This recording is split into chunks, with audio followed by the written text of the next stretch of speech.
The Army rank structure starts at the enlisted level. These ranks form the backbone of the force and show how responsibility begins and grows from the ground up. Private. Private is the lowest enlisted rank in the United States Army. Soldiers at this rank are newly enlisted and are in the earliest phase of their military career. Their role is to learn Army discipline, follow orders, and perform basic tasks under constant supervision. Privates do not wear rank insignia and are not given leadership responsibilities. Most spend this time in basic combat training and job-specific training. Promotion to the next rank is usually automatic after several months of service. Private Second Class. Private Second Class is the first promotion most soldiers receive. At this level, soldiers begin applying what they learned in training while serving in operational units. They are expected to carry out daily duties reliably, maintain equipment, and follow instructions from junior leaders. While still junior in rank, they are trusted with slightly more responsibility. Advancement typically occurs after continued satisfactory service. Private First Class.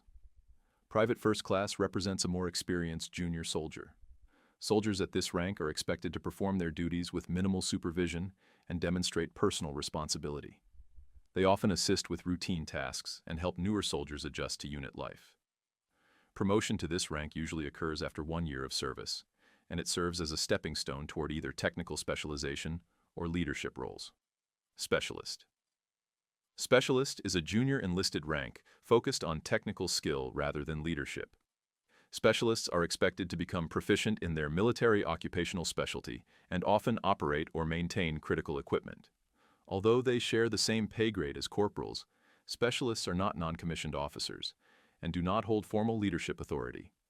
Many soldiers enlist directly as specialists if they have college education or valuable civilian skills.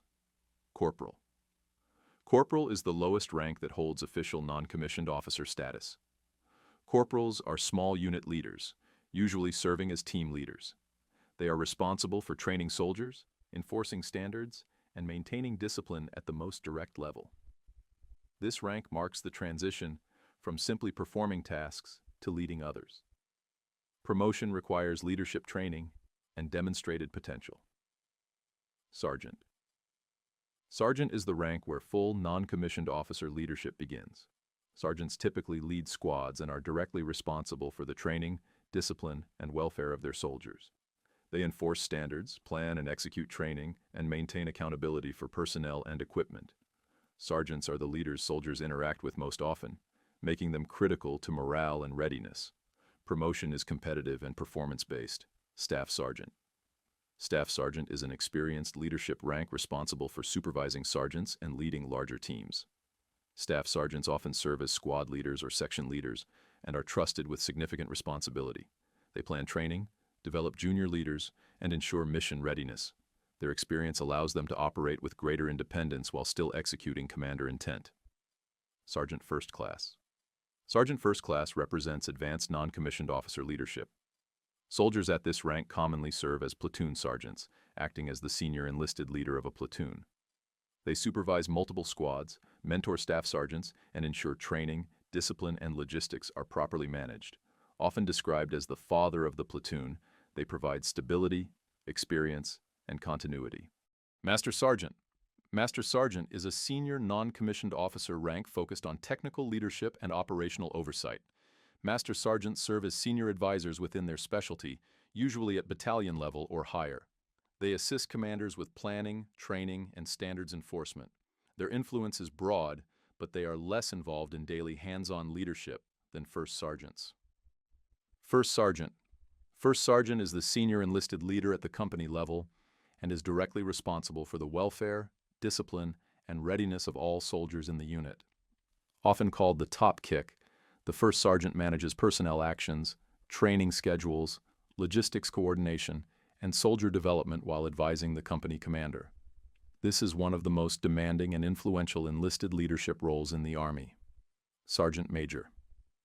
Sergeant Major is a senior enlisted staff role operating above the battalion level.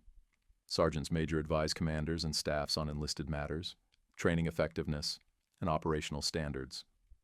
Their leadership influence is typically focused within headquarters and staff organizations rather than direct command of troops. Command Sergeant Major.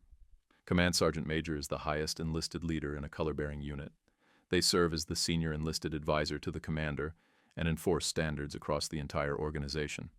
Command Sergeants Major shape unit culture, discipline, and professionalism and represent the enlisted force at the command level. Their experience allows them to operate independently and influence large formations. Sergeant Major of the Army. The Sergeant Major of the Army is the highest-ranking enlisted soldier in the United States Army.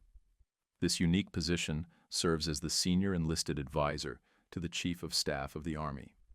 The role focuses on representing enlisted soldiers, advising senior leadership on readiness, training, and quality of life, and visiting units worldwide. The position holds special authority and protocol precedence above all other enlisted ranks. Between enlisted service and commissioned command sits a specialized track focused on technical mastery. This is where warrant officers fit into the Army's structure. Warrant Officer 1. Warrant Officer 1 is the entry point into the Warrant Officer Corps and marks a transition from enlisted service into a technical officer role. Soldiers selected for this rank are chosen for advanced expertise in a specific specialty and are appointed by the Secretary of the Army. At this stage, the focus is on applying technical knowledge in support of commanders and units. As warrant officers gain experience and responsibility, they move into fully commissioned roles. Chief Warrant Officer 2.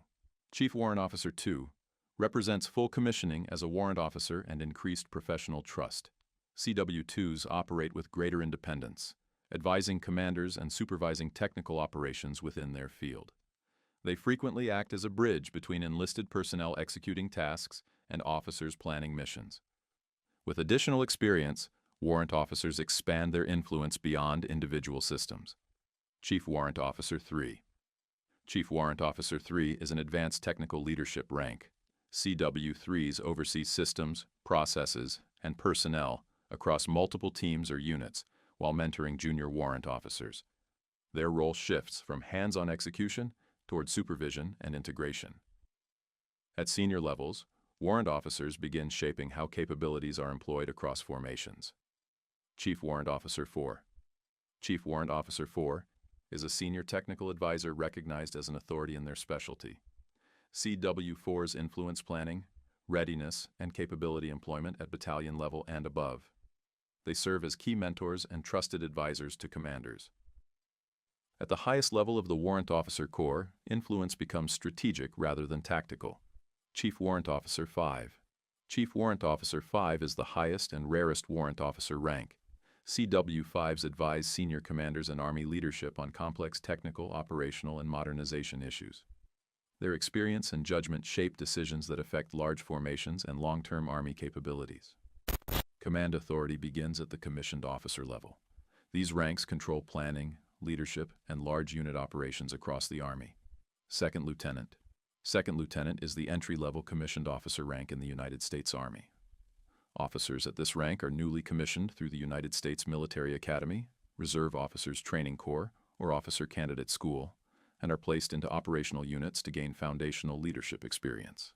Second lieutenants most commonly serve as platoon leaders, commanding formations of approximately 15 to 50 soldiers.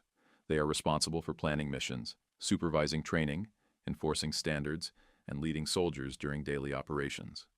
While they hold legal command authority, they rely heavily on senior non-commissioned officers, particularly the platoon sergeant, who provides experience and continuity. This rank is intentionally developmental. Second lieutenants are evaluated on their ability to learn quickly, communicate clearly, and lead effectively while integrating guidance from experienced enlisted leaders. First Lieutenant. First Lieutenant represents continued officer development and increased responsibility. At this rank, officers refine their leadership skills while expanding their understanding of planning, coordination, and unit management beyond the platoon level. First lieutenants may continue serving as platoon leaders or transition into staff officer roles within company or battalion headquarters. In staff roles, they assist with operations, logistics, training coordination, and administrative planning, gaining exposure to how larger units function. Successful leadership at this stage is critical for advancement. The first lieutenant rank prepares officers for company command by balancing direct leadership experience with broader organizational responsibilities. Captain. Captain is the rank where command authority becomes central to an officer's role. Captains most commonly serve as company commanders, leading units of approximately 150 soldiers. As company commanders, they are the final authority on training, discipline, operations, and readiness within their unit. Captains are responsible for developing junior officers, non-commissioned officers, and enlisted soldiers while ensuring their company is prepared for combat or deployment. They work closely with the first sergeant, forming a command team that enforces standards, manages personnel, and maintains morale. Beyond company command, captains may serve in battalion or brigade staff positions or attend professional military education. This rank represents the transition from junior officer leadership into broader operational responsibility. Major. Major is the first field grade officer rank and marks a shift away from direct troop command toward operational planning and coordination. Majors primarily serve as staff officers at the battalion or brigade level, where they are responsible for synchronizing training, operations, and resources. Common roles include operations officer or executive officer.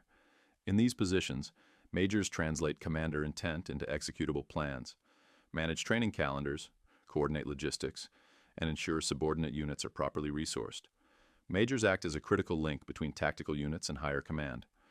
Their experience and judgment directly influence unit readiness and mission success across multiple formations. Lieutenant Colonel. Lieutenant Colonel is a senior field grade officer rank most commonly associated with battalion command. Officers at this rank are responsible for leading units consisting of several hundred soldiers and for everything the battalion does or fails to do. As battalion commanders, lieutenant colonels oversee multiple companies and ensure training, discipline, logistics, and operational execution are aligned with higher headquarters guidance. Their authority is broad, and their decisions have lasting impacts on soldiers, equipment, and mission outcomes. They are supported by a command sergeant major who serves as the senior enlisted advisor. At this level, leadership focuses on command oversight, planning, and coordination, rather than direct daily leadership. Colonel. Colonel is the highest field grade officer rank and represents senior operational leadership.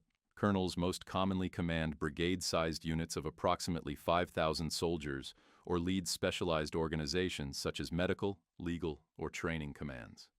As brigade commanders, colonels are responsible for planning and executing large-scale operations, managing significant resources, and ensuring readiness across multiple battalions.